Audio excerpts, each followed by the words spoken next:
All right, you guys, we got another one. At this point in time, I might as well teach everyone how to replace a riser, regardless of its difficulty. And we're gonna begin with depth.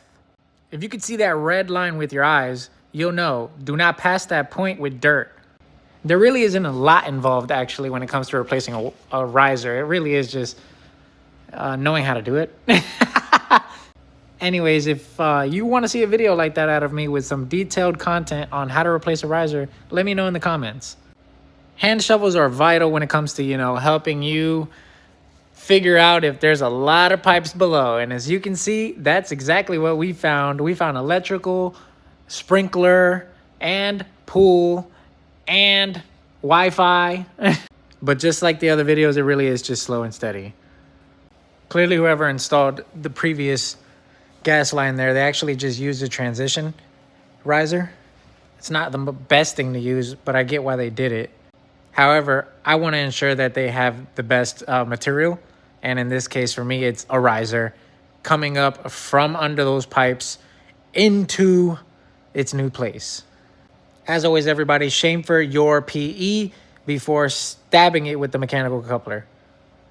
And now before we begin this part here, you can see that the actual internet line is kind of blocking the view there. Sorry about that, everybody. I just want to make sure that you can at least see what's involved, especially when you're like 3 feet deep in the ground. By the way, everyone, I know you guys seen when I was chipping that concrete. I thought that was pretty intuitive, even if I had to use my SDS bit without the actual drill. Imagine that.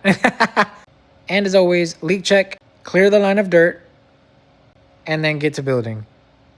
Just to serve as a disclaimer for everybody that is in the gas field, the plumbing field, or you just know better, the client actually started coming out a lot more when it came to the end of my repair, and I didn't want to make him uncomfortable nor intrude on his privacy, especially while I'm recording. With that said, I did do a leak check on the entire system. I just failed to record in this case. So with that said, safety is the emphasis of this entire business. And I just want to make sure that everybody knows whatever I do correctly.